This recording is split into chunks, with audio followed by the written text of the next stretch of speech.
தந்தை மகன் தூய ஆவியாரின் பெயராலே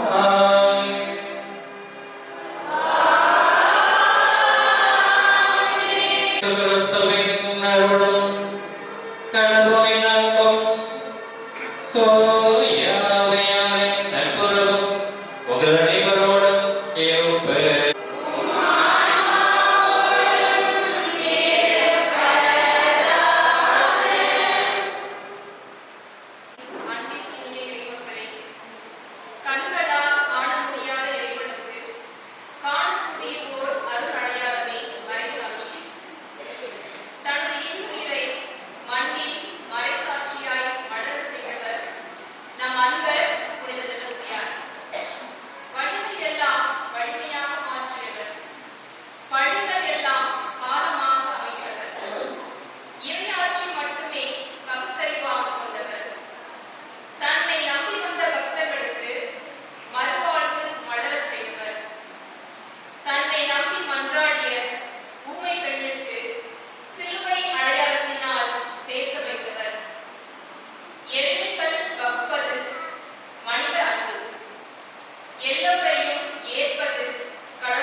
நம்முடைய ஆலயத்தினுடைய 50வது ஆண்டு திருவிழா மதுவில் நம்மோடு இணைந்து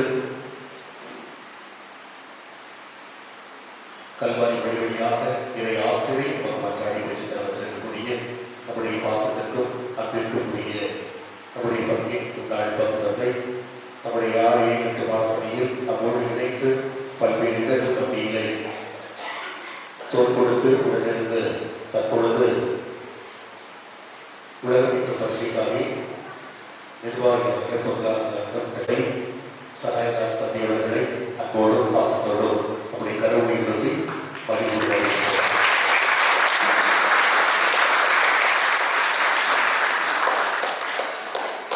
வருடத்தை 2வது நாளில் நம்முடைய குடும்பங்களை நம்முடைய பாதுகாவலர் செபஸ்தியார் நமக்காக பல்வேறு காரியங்களை பற்றாடி பெற்று தருவதை நினைந்து நன்றி கூறி இதயத்தோடு நாம் இந்த வழியில் இணைந்து நாம் நன்றாடுகிறோம்.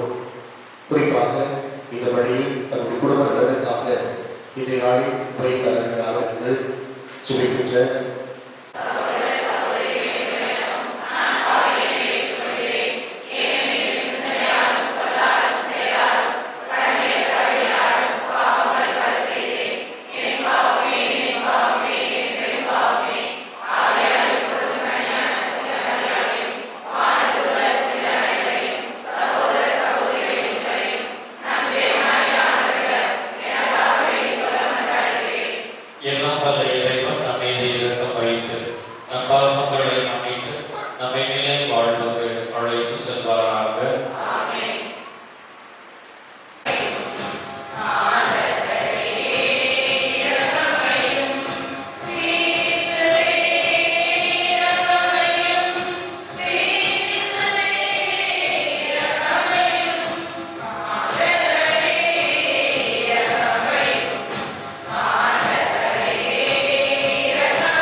ஆண்டவரே, மனதுணிவை எங்களுக்கு அருளுமை வேண்டுகின்றோம். உம்முடைய மறைசாட்சியான புனித செபஸ்தியாரை சிறந்த எடுத்துக்காட்ட நாங்கள் தூண்ட பெற்றுள்ளோம். இவ்வாறு மனிதருக்கு கீழ்ப்படிவதை விட உமக்கே கீழ்ப்படிய கற்றுக்கொள்ளும் மனதுணிவை பெற எங்களுக்கு அருள் புரிவீராக. உம்மோடு துணையாவியாரின் ஒன்றிலும் இறைவனாய் என்றென்றும் வாழ்ந்து ஆட்சி செய்கின்றவர் வழியாக உம்மை மன்றாடுகின்றோம்.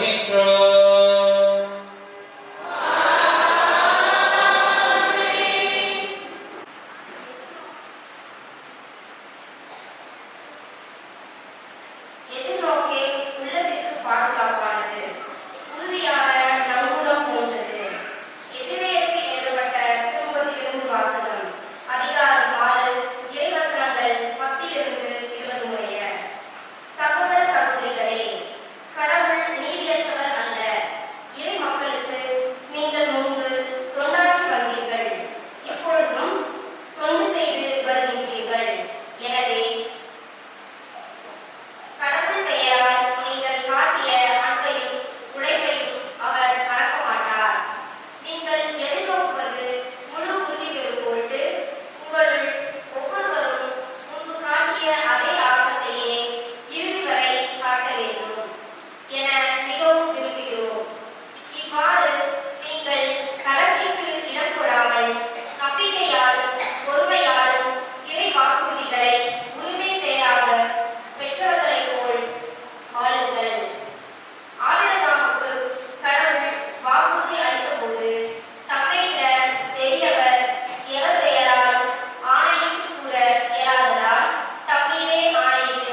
எழுதிய தூய நற்செய்தியிலிருந்து வாசகம்.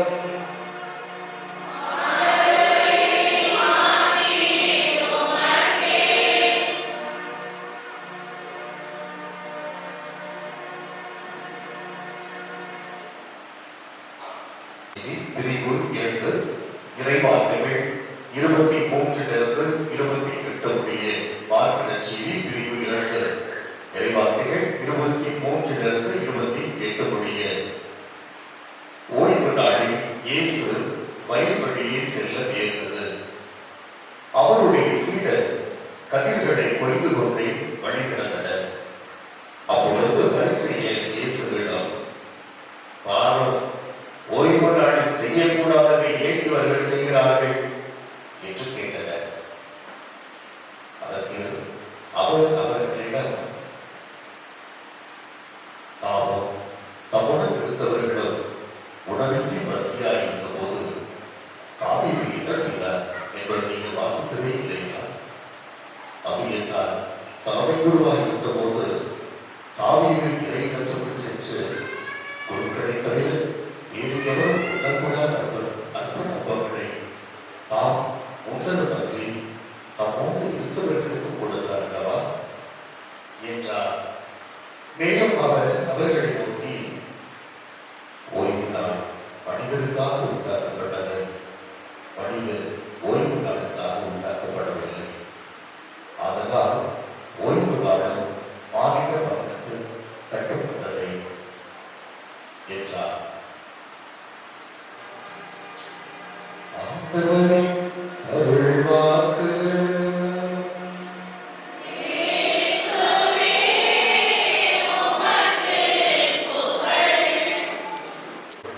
பிரியமான சகோதர சகோதரிகளே,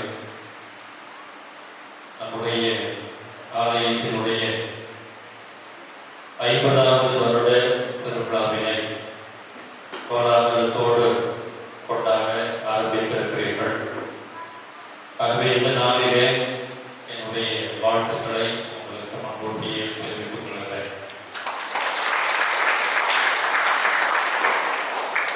5 ஆண்டுகள் நீங்கள் திருவிழா கொண்டாடக்கூடிய வாய்ப்பினை நான் பார்க்கவில்லை. 5 ஆண்டுகளுமே திருவிழா நம்மெல்லாம் கொண்டாடல. எப்படா திருவிழா கொண்டாட நினைச்சீங்களான்னு தெரியல. இந்த வருடம் திருவிழா பொருட்விழா திருவிழாவிலே உங்களுடைய மகிழ்ச்சியிலே பங்கு கொள்வது என்பது எனக்கு கிடைத்த ஒரு பாக்கியமாக நான் கருதுகிறேன். இந்த புதிய ஆலயத்திலே உங்களுக்காக திருப்பலி ஒப்புக் கொடுத்து உங்களுடைய திருவிழா மகிழ்ச்சியிலே பங்கு கொண்டு உங்களோடு இணைந்து இருப்பது எனக்கு கிடைத்த ஒரு பாக்கியம் என்றுதான் நான் நினைக்கிறேன். அன்புக்குரியவர்களே, மறை சாட்சியத்தால் மனித நேயத்தை மண்ணில் மலர செய்த புனித செபஸ்தியாரை பற்றி நாம் சிந்திப்பதற்காக இங்கு கொண்டு கூடி வந்திருக்கிறோம். இப்படிப்பட்ட ஒரு தலைப்பினை நாம் சிந்திக்கக்கூடிய இந்த வேளையிலே நாம் வாழக்கூடிய சமுதாயத்தில் மனித நேயம் எப்படிப்பட்டதாக இருக்கிறது என்று கொஞ்சம் ஆழமாக யோசித்து பார்த்தோம் என்றால், மனித நேயத்தை புனித செபஸ்தியார் எப்படி வளர்த்தார், நாம் இன்றைய காலகட்டத்திலே எப்படி வளர்க்க வேண்டும் என்பதனை உணர்ந்து கொள்ளலாம். மனித நேயம் மன்னகத்தில் இருக்கா அப்படின்னு ஒரு கேள்வியை கேட்டா நீங்க என்ன பதில் சொல்றீங்க? இருக்கு, ஆனா உறுதியா சொல்லல. ஒருவரிடம் கேட்கும் பொழுது அவர் ஒரு அழகான நிகழ்வு ஒன்றை சுட்டி காட்டுகிறார். இந்த நிகழ்வின் வழியாக நீங்களே முடிவெடுத்துக் கொள்ளுங்கள், சமுதாயத்தில் மனிதநேயம் இருக்கிறதா இல்லையா என்பதனை அவர் சொல்லுகிறார். என்ன அப்படின்னா, ஒரு பெரிய பணக்காரர், நிலங்கள் நிறைய வைத்திருக்கக்கூடியவர், மாளிகை போன்று ஒரு வீடு வைத்திருக்கக்கூடிய ஒரு நபர். அந்த பணக்காரர் தன்னுடைய காரிலே சாலையில் பயணம் செய்து கொண்டிருக்கிறார். போக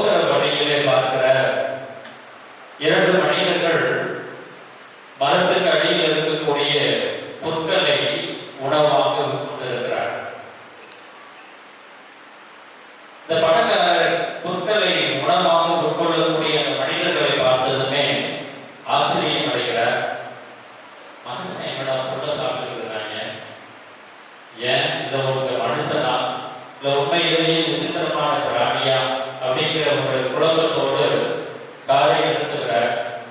காரை விட்டு இறங்கி அந்த 2 மனிதர்களையுமே சந்திக்கிறார். ஒருவரை பார்த்து கேட்கிறார், நீங்க ஏன் புல்ல திங்கிட்டு இருக்கீங்க அப்படின்னு கேட்ட பொழுது அந்த மனிதர் சொல்லுகிறார், நான் கஷ்டப்பட்டு கொண்டு இருக்கிறேன். நான் பிறப்பில் இருந்து நல்ல உணவு உண்பதற்கு எனக்கு வாய்ப்பு கிடைக்கவே இல்லை. எவ்வளவுதான் பாடுபட்டு உழைத்தாலும் நான் முன்னேற்றம் அடைய முடியவில்லை. ஒருவேளை சோற்றுக்கு நான் நிறைய கஷ்டங்களை அனுபவித்ததனால் நான் இந்த பொருட்களை உணவாக உட்கொள்ள பழகி கொண்டு விட்டேன் அப்படின்னு சொல்றேன்.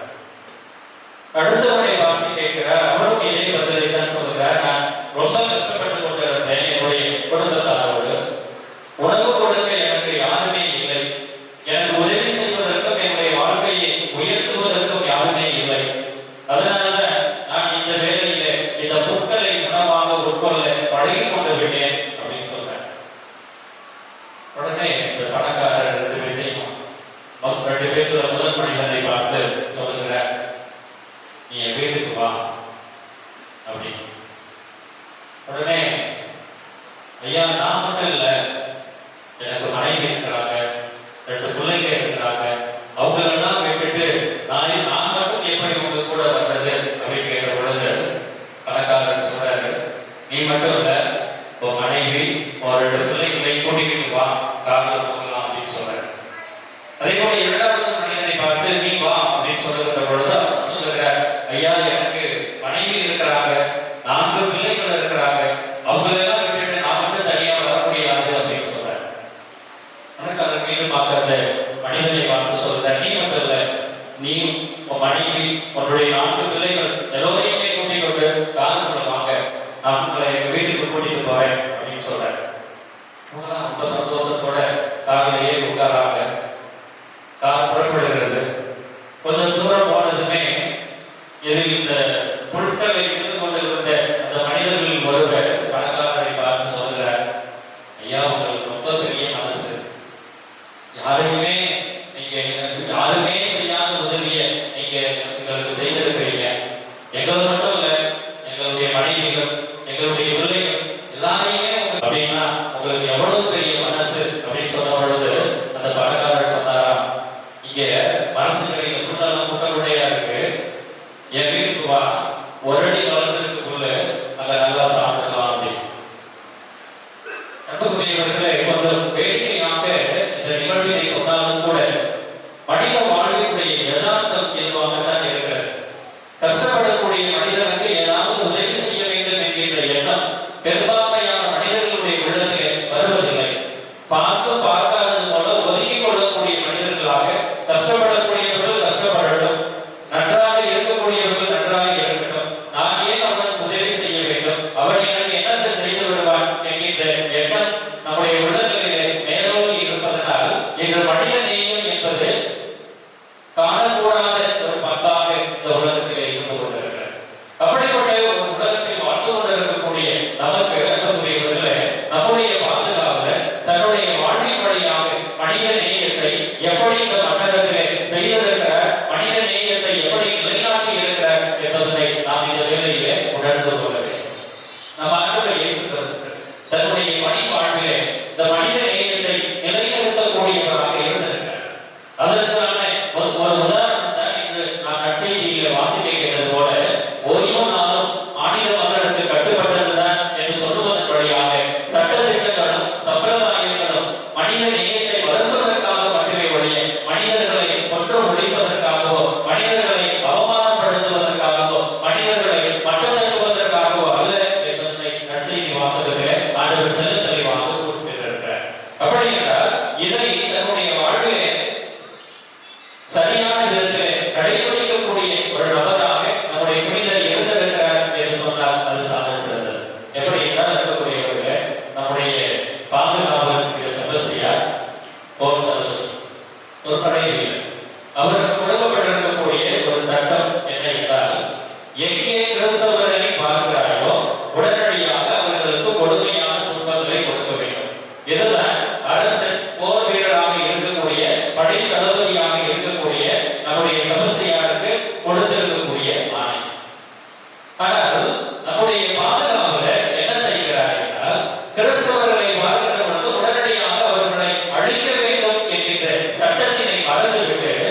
இந்த கிறிஸ்தவர்களை பாதுகாக்க வேண்டும், கிறிஸ்தவர்களை ஒன்றிணைக்க வேண்டும், கிறிஸ்தவர்களுக்கு நற்செய்தியை அறிவிக்க வேண்டும், கிறிஸ்தவர்கள் நம்பிக்கையிலே வேரூன்றக்கூடிய அளவுக்கு இன்னும் ஆழமாக நற்செய்தியை பறைசாற்ற வேண்டும் என்கின்ற எண்ணத்திலே வாழ்ந்திருக்கிறார் என்பதனை அவருடைய வாழ்க்கை வரலாறு சுட்டிக்காட்டுகிறது.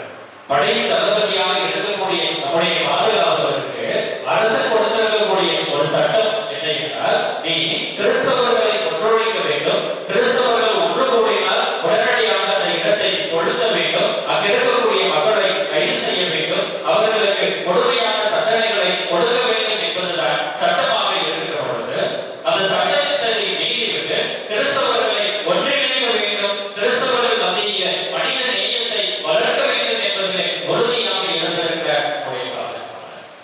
தனக்கு நேரே இருக்கக்கூடிய துன்பத்தை பற்றி அவர் கவலைப்படவில்லை. தனக்கு அரசனுக்கு இது தெரிந்துவிட்டால் தனக்கு என்ன நடக்கும் என்பதை பற்றியெல்லாம் அவர் கவலைப்படவில்லை. ஒருவேளை இந்த மனிதர்களை, இந்த கிறிஸ்தவர்களை ஒன்றிணைக்காவிட்டால் இவர்கள் அனைவருமே பிரிந்து போய்விடுவார்கள், இவர்கள் நம்பிக்கையிலே வளர மாட்டார்கள், கிறிஸ்துவை மறந்து போய்விடுவார்கள். ஆகவே இவர்கள் எல்லோரையுமே ஒன்றிணைத்து கிறிஸ்தவ மதத்திலே, அதுவும் கிறிஸ்துவனுடைய மதிப்பீடுகளிலே வேரூன்றியவர்களாக இவர்களை வளர்க்க வேண்டும் என்பதிலே உறுதியாக இருந்து கிறிஸ்துவனுடைய மதிப்பீடுகளை கற்றுக் கொடுத்தவர் நம்முடைய பாதுகாப்பு. அந்த வகையில் அன்புக்குரியவர்களே, சட்டத்திற்கு அதிகமான முக்கியத்துவம் கொடுக்காமல் மனித நேயத்திற்கு அதிகமான முக்கியத்துவம் கொடுத்து இந்த மன்னகத்திலே மனித நேயத்தை வளர செய்த பெருமை நம்முடைய பாதுகாவலரை சேரும் என்பதனை நாம் இந்த வேளையிலே நடந்து கொள்ள வேண்டும். இரண்டாவதாக அன்புக்குரியவர்களே, நம்முடைய பாதுகாவலர் இன்னொரு மனப்பான்மையை பெற்றிருந்தார். என்னை அன்பு செய்தால் நானும் அடுத்தவரை அன்பு செய்வேன், என்னை வெறுத்தால் நானும் வெறுத்துதான் வாழுவேன் என்கின்ற எண்ணம் தான் நம்மிடம் மேலோங்கி இருக்கிறார். கண்ணுக்கு கண் பல்லுக்கு பல் என்கின்ற பண்புகள் நம்மிடம் மேலோங்கி இருக்கிறார். எனக்கு நன்மை செய்தால் நான் உனக்கு நன்மை செய்வேன், எனக்கு துரோகம் செய்தால் நானும் உனக்கு துரோகம் தான் செய்வேன், ஒருபோதும் அன்பு செய்ய மாட்டேன் என்கின்ற எண்ணத்தில் வாழுவதுதான் நம்முடைய இயல்பாக இருக்கிறது. ஆனால் நம்முடைய பாதுகாவலர் புனித செபஸ்தியார் தன்னுடைய வாழ்வில் எப்படிப்பட்ட பண்புடன் கொண்டிருந்தார் என்பதை பாருங்கள். செபஸ்தியார் ஒரு கிறிஸ்தவர் என்பதனை கண்டுபிடித்துக் கொள்கிறார் அரசர். அதே வேளையிலே இவர் கிறிஸ்தவர்கள் எல்லாவரையுமே ஒன்றிணைக்கிறார், கிறிஸ்தவத்தை பரப்பிக் கொண்டிருக்கிறார் என்பதனை தெரிந்து கொண்ட அரசர் என்ன கட்டளை இருக்கிறார் என்றால், உடனடியாக அவருக்கு அம்பால் எய்து கொலை செய்ய வேண்டும்.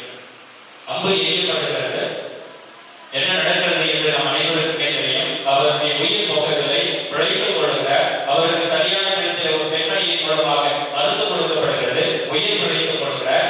உயிர் பிழைக்கின்ற பொழுது நிறைய கிறிஸ்தவர்கள் அவருடைய சொந்த வார்த்தை என்ன என்றால், நீ அரசனுடைய பார்வையிலிருந்து தப்பித்து போய்விடு, எங்கேயாவது போய் நீ பிழைத்துக் கொள், நீ மீண்டுமாக அரசனிடம் போக வேண்டாம், அவன் பார்த்தால் இன்னும் கொடூரமாக கொன்று போட்டு விடுவான், ஆகவே நீ எங்கேயாவது போய்விடு என்று சொன்ன பொழுது புனித செபஸ்தியார் என்ன செய்கிறார் என்றால், தன்னுடைய உயிரை காத்துக் கொள்வதற்காக எங்கும் போகவில்லை, மாறாக அரசன் முன்னிலையில் போகிறார். அரசன் முன்னிலையில் சென்று அவர் சொன்ன வார்த்தைகளை பாருங்கள். என்ன சொல்லுகிறார் என்றால், அரசனை பார்த்து, கிறிஸ்தவர்கள் என்றால் கொடூரமானவர்கள் என்று நீ நினைத்துக் கொண்ட கிறிஸ்தவர்களை வதைத்துக் கொண்டிருக்கிறார். ஆனால் கிறிஸ்தவர்களாக இருக்கக்கூடிய நாங்கள் உமக்காக ஜெபம் செய்து கொண்டிருக்கிறோம். நீ நல்ல விதத்திலே அரசு ஆக வேண்டும், நல்ல மதிப்பீடுகளை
எதிரியை கூட, துரோகம் செய்யக்கூடியவர்களை கூட மன்னிக்கக்கூடிய மனப்பான்மை பெற்றவர்களாக இருக்க வேண்டும் என்கின்ற நெறிமுறையை தான் இன்றைய நாளிலே நமக்கு நம்முடைய பாதுகாவலர் கற்றுக் கொடுக்கிறார்.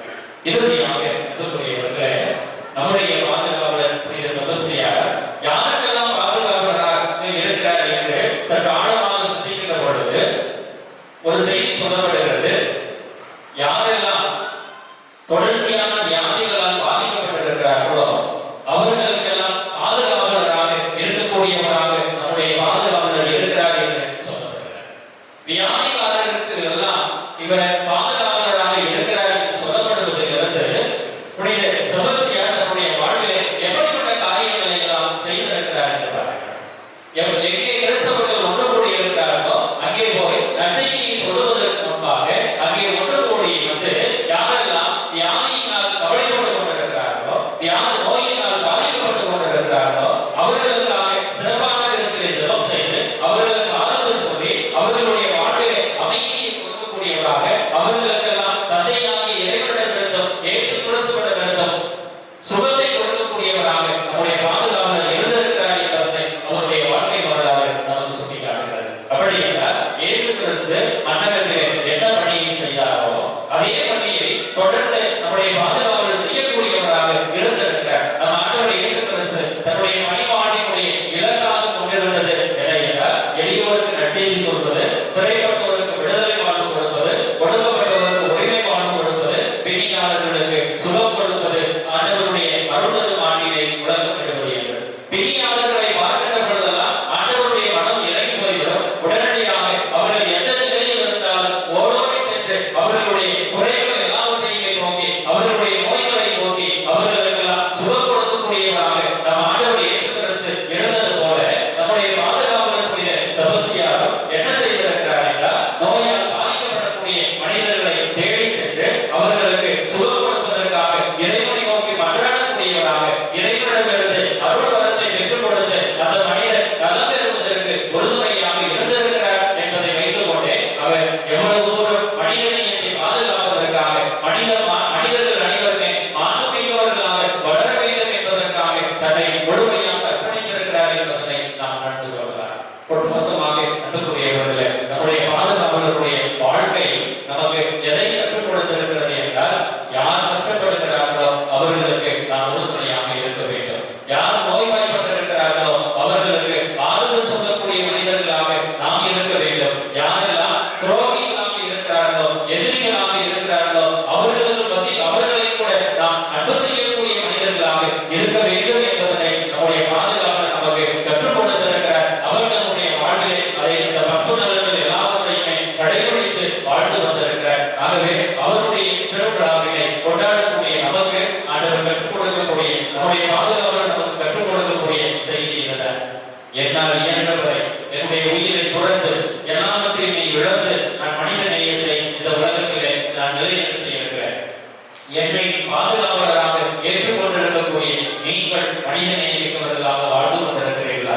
மனித நேயத்தை மண்ணிலை நிலைநாட்டுவதற்காக முயற்சிகள் மேற்கொண்டிருக்கிறீர்களா? கஷ்டப்படக்கூடிய ஒரு ஏழையை பார்க்கின்ற பொழுது உங்களுடைய மனம் எதுவாக இருக்கிறது? கவலையோடு இருக்கக்கூடிய ஒரு மனிதரை பார்க்கின்ற பொழுது உங்களுடைய மனம் எதனை நோக்கி துடித்துக் கொண்டிருக்கிறது? அந்த மனிதனுக்கு உதவி செய்ய வேண்டும் என்கின்ற எண்ணம் இருக்கிறதா? அந்த மனிதனுடைய கவலையை, கஷ்டத்தை போக்க வேண்டும் என்கின்ற எண்ணம் நம்முடைய உள்ளத்தில் வருகிறதா என்று சிந்தித்து பார்க்க இந்த நாள் அழைத்துக் கொடுக்கிறார். ஆகவே பிரியமான சகோதர சகோதரிகளை, நம்முடைய பாதுகாவலருடைய திருவிழா அல்லது அவருடைய ஆசை, அவருடைய பணித்துறை ஜெபம் நமக்கு நிறைவாக கிடைத்து நம்முடைய வாழ்விலே நாம் இன்புற்றிருக்க வேண்டும் என்றால் அவர் பெற்றிருக்கக்கூடிய அத்துணை பண்பு நலன்களையும் நாமும் நம்முடைய வாழ்விலே பெற்றிருக்க வேண்டும். கிறிஸ்தவர்களை ஒன்றிணைப்பதிலே, கிறிஸ்தவர்களுக்கு கிறிஸ்துவனுடைய மதிப்பீடுகளை கற்றுக் கொடுப்பதிலே, மனிதநேயம் உள்ள மனிதர்களை உருவாக்குவதிலே புனித செபஸ்தியார் தன்னையே முழுமையாக அர்ப்பணித்தது போல நாம் மனிதநேயம் மிக்கவர்களாக, நல்ல பண்பு நலன்கள் கொண்டவர்களாக, நல்லது செய்யக்கூடியவர்களாக, பொய் சொல்லாமல் அநீதியை எதிர்த்து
உழைத்த அத்தனை உள்ளங்களையும் இறைவன் ஆசீர்வதிக்க வேண்டும் என்பதற்காக சொல்லிப்போம். கஷ்டங்கள், கவலைகள், ஏக்கங்கள், எதிர்பார்ப்புகள், இன்னல்கள், இடையூறுகள், துன்பங்கள், துயரங்கள் எல்லாவற்றையுமே ஆண்டவருடைய கருத்தில் ஒப்புக் கொடுப்பார்.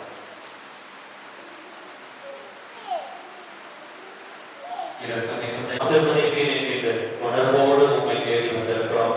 தேவையான கொடைகள் எல்லாவற்றையுமே கொடுத்து எங்களை காத்தருள வேண்டும் என்று எங்கள் ஆண்டவராகிய கிறிஸ்து வழியாக உண்மை மன்றாடுகின்றோம்.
சகோதர சகோதரிகளே, என்னுடையதும் உங்களுடையதுமான பலி எல்லாம் வல்ல தந்தையாகிய இறைவனுக்கு ஏற்றதாகும்படி மன்றாடுங்கள்.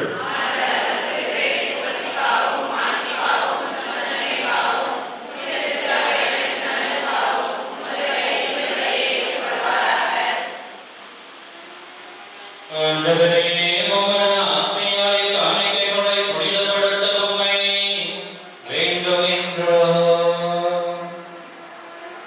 உமது கொடையினால் புனித செபஸ்தியான் தம் உடலின் துன்பங்கள் அனைத்தையும் வெற்றி கொண்டது போல நாங்களும் உமது அதே அன்பு தீயினால் பற்றி எறிவோமாக.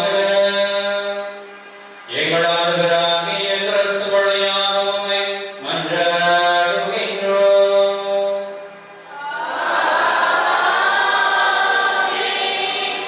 ஆண்டவர் உங்களோடு இருப்பாராக.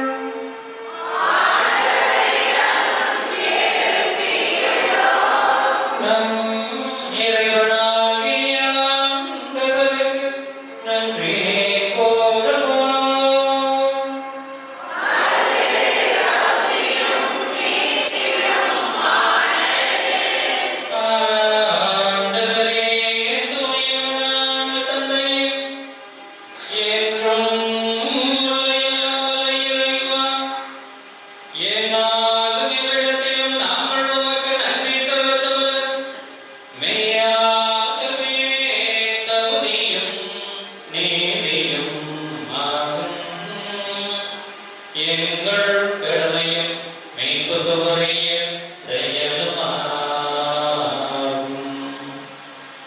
ஏனெனில் மறைசாட்சியான புனித செபஸ்தியான் உமது பெயரை அறிக்கையிட்டு கிறிஸ்துவை பின்பற்றி ரத்தம் சிந்தி மாண்புமிக்க உமது பெரும் செயல்களை உலகறிய காட்டுகின்றார்.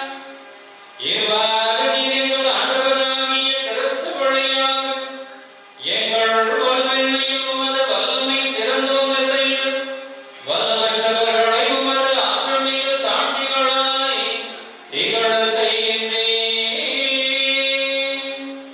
ஆகவே ஆற்றல் மிகுந்த விண்ணவரோடு சேர்ந்து நாங்களும் இம்மண்ணுலகில் இடையராத உமது மாட்சியை கொண்டாடி முடிவின்றி ஆர்ப்பரித்து பாடுவதாவது.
ஆண்டவரே, உம்மையாகவே தூயவர், தூய்மையானவற்றுக்கும் ஊற்று. ஆகவே உம்முடைய ஆவியை பொழிந்து இக்காணிக்கைகளை தூய்மைப்படுத்த உம்மை வேண்டுகிறோம். இவ்வாறு எங்கள் ஆண்டவர் இயேசு கிறிஸ்துவின் உடலும் இரத்தமுமாக எங்களுக்கு இவை மாறுபடுவதாக. அவர் பாடுபடுவதற்கு கணிந்து தூய்மைகள் அளித்த போது அப்பத்தை எடுத்து நன்றி செலுத்தி அதை பிட்டு தம் செய்தவர்களுக்கு அழைத்து கூறியதார்.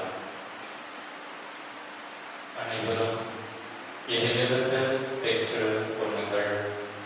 ஏனெனில் இது உங்களுக்காக கையளிக்கப்படும் என் உடல்.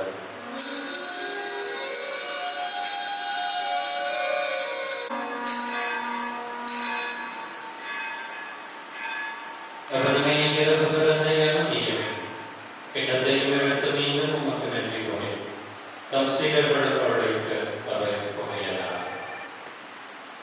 அனைவரும் இதிலிருந்து பெற்று பருகுங்கள். ஏனெனில் இது புதிய நிலையான உடன்படிக்கைக்கு உரிய என் இரத்தத்தின் சின்னம். இது பாவ மன்னிப்பு கேட்டு உங்களுக்காகவும் பலருக்காகவும் சிதறடும். இதை என் நினைவாக செய்யுங்கள்.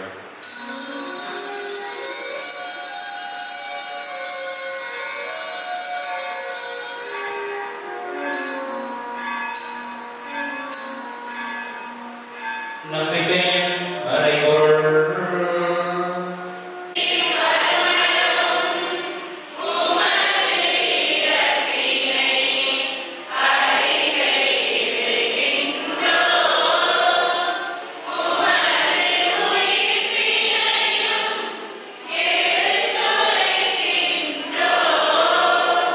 ஆகவே ஆண்டவரே, நாங்கள் கிறிஸ்துவின் இறப்பினையும் உயிர்ப்பினையும் நினைவுகூர்ந்து வாழ்வுதரும் அப்பத்தையும் மீன்பொழிக்கும் கிண்ணத்தையும் உமக்கு ஒப்புக் கொடுக்கின்றோம்.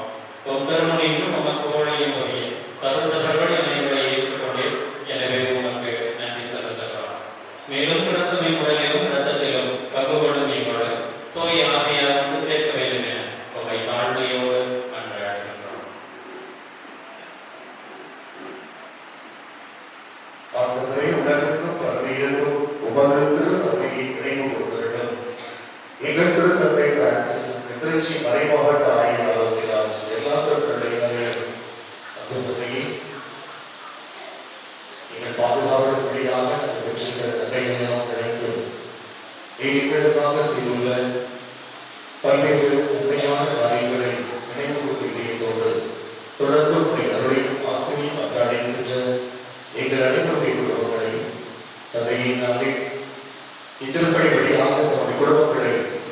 நன்றி விடயத்தோடு தொடர்ந்து உடைய அருளையும் ஆசையையும் வந்தாடுகின்ற ஒப்புக்கொண்டு செய்கின்ற அனைத்து குடும்பங்களையும் இந்த திருப்படியுடைய உரையதான குடும்பங்களையும் நேற்றைய திருப்படி உரையில் சிறந்த குடும்பங்களையும் என்னாலும் உமது இடத்தை எங்களுக்காக அடைகின்ற உடைய ஆசிரியக்குரிய அருள்படியாளர்களையும் எங்கள் ஒவ்வொருவரையும் உமது அன்பின் நிறைவுகளை சென்றோம்.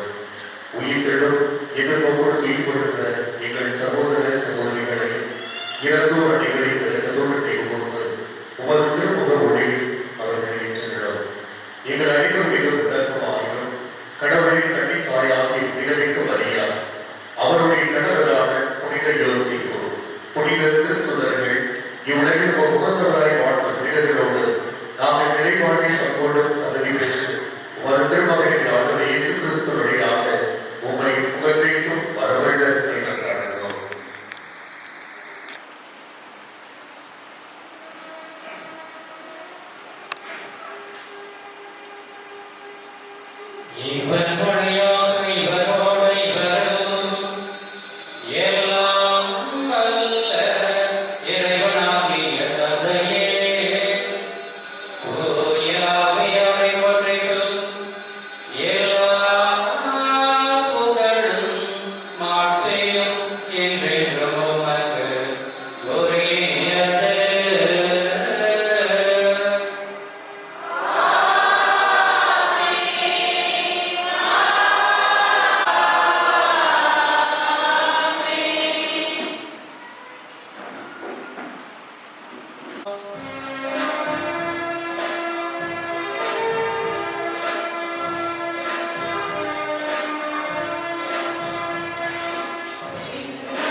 முழுமையாக அர்ப்பணித்த அன்பு தெய்வம். சபரியை விருந்தில் பங்கு கொண்டு வந்துள்ள நாம் அனைவருமே பெயர் பெற்றோம்.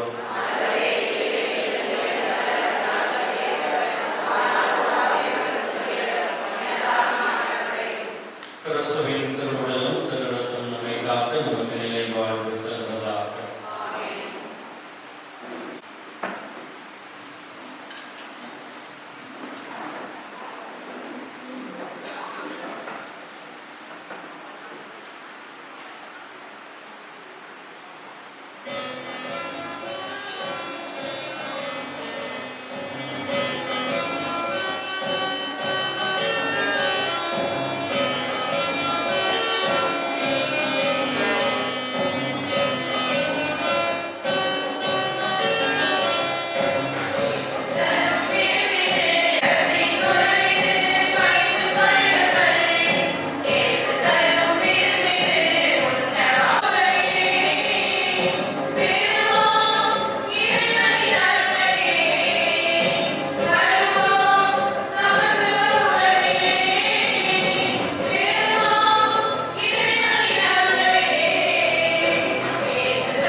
தந்தை சகோதரர்கள், உங்களுக்கு மிகவும் அறிமுகமானவர்கள உங்களுடைய 5 ஆண்டுகள் நம்முடைய பயணத்தின் பொழுது, குறிப்பாக அழகிய ஆலயம் கட்டுமான பணியின் பொழுது அந்த சிரமங்களை கொடுத்திருந்தவர், நம்மோடு இணைந்து சிலுவையை சுமந்தவர்கள் என்று சொல்லலாம். தந்தையிடத்தில் நான் கேட்டிருந்த வருமானத்தை திருவிழாவை குறித்து பேசிக் பொழுது, இன்று பூசி கூட 7 மணிக்கு அப்படின்னு சொல்லுவாங்க. நம்ம 7 மணிக்கு பார்த்தேன், ஒரு வருஷத்துக்குள்ள உட்கார்ந்து எனக்கு தெரியாது அப்படின்னு சொன்னாங்க. குலோகத்தில் பதவி சொன்ன போல போவீங்க அப்படிங்கிறது கிடையாது. அந்த உணர்வுகளுக்கு பொது இருப்பதில்லை என்பதை நான் உணர்ந்திருக்கிறேன். அந்த நேரத்தில் திருவிழா கொண்டாட முடியாத சிரமத்தில் இருந்த பொழுது அந்த சிரமங்களை நீக்கி, கஷ்டங்களை எல்லாம் நீக்கிவிட்டு இந்த 50வது ஆண்டு திருவிழாவை இவ்வளவு சீரும் அல்லது இவ்வளவு அழகிய அழைப்பிலே நாம் கொண்டாடுவதற்கு குறித்தான வழியை உருவாக்கி என்று சொல்லலாம். அதை சொன்னால் மிகையாக இல்லையா? ஒரு இணைந்து சிரமங்களோடு இணைந்து பங்கெடுப்பவர்கள் நிறைந்த நாளை தந்தை அழைக்க வேண்டும் என்று உடைய ஆணையத்தோடு இணைந்து நாங்கள் எடுத்துக்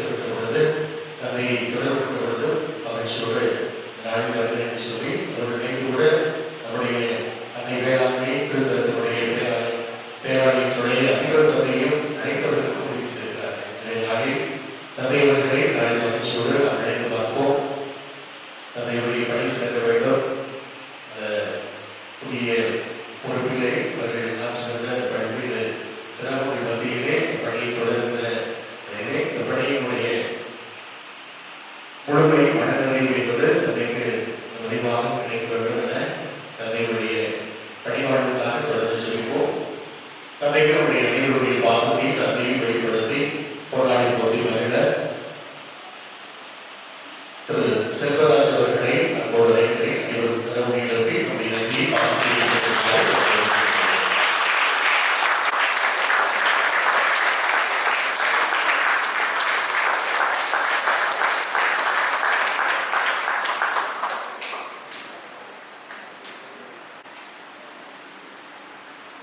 நாளை சிறப்பித்திருக்கிற ஒவ்வொருவருக்கும் நம்முடைய நன்றிகளை கொடுக்கிறோம். நவநாட்டு உயர்ந்தாளர்கள் மற்றும் நாளை திருவள்ளிப்பாக வழிநடத்தப்பட்ட அதை எடுத்து சென்றிருக்கக்கூடிய பணியை செய்யோடு இணைந்து மனைவி மாணவர்கள் குடும்பங்கள் அருள் சகோதரிகள் அனைவருக்கும் நம்முடைய மனதைந்த நன்றிகளையும் செல்வங்களையும் உரித்தாக்கி கொடுக்கிறோம்.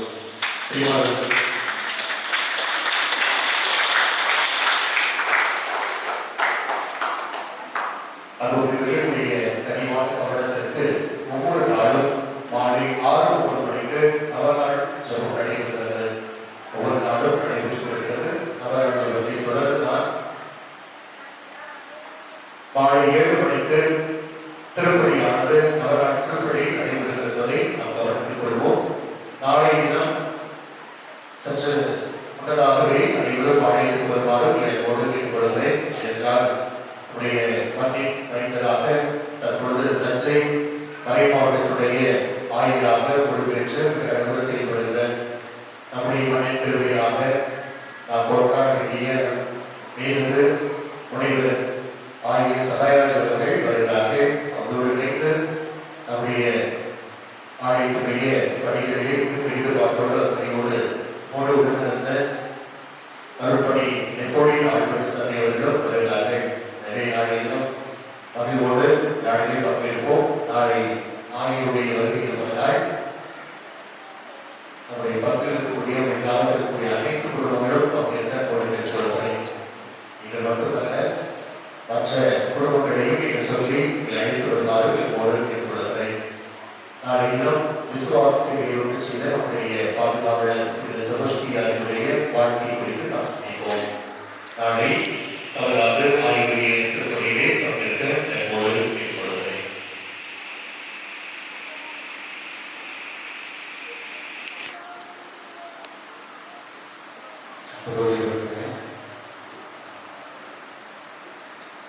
திருமணத்துக்கு நவநாளுக்கு ஒரு நாள் அழைத்த பொழுது நாளையை கொண்டிருக்கிறது சொன்னது என்னன்னா திருமணம் போது வரேன். ஏன்னா யோசனை பாருங்க திருவிழா எப்படி இருக்குன்னு சொல்லி பார்ப்போம். அதனால கடைசி நாள் நான் யாரும் திருப்பி நிறைவேற்றினாலும் நான் வருகிறேன் என்று சொன்னேன். ஆனால் நம்முடைய ஆலயத்துக்கு 2 நாள் போட்டுருக்காங்க. கடைசி நாளும் வர வேண்டும், இன்றைய நாளும் வந்து சிறப்பு செய்ய வேண்டும் என்கிற அழைப்பை கருத்தன்மையோடு கொடுத்திருக்கிறார்கள்.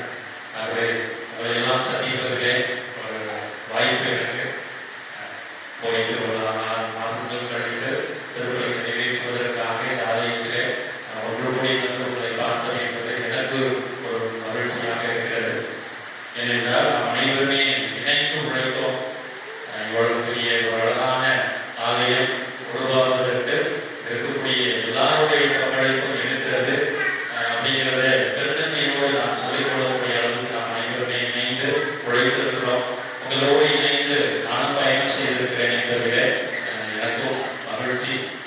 நிறைய அருள் தந்தைகளும் சரி, நிறைய பொதுநிலையினர் கூட மாதா தொலைக்காட்சியில் நம்முடைய ஆலயம் வந்த பிறகு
அப்படியான செபஸ்தியார் என்னும் புனிதருக்கு என்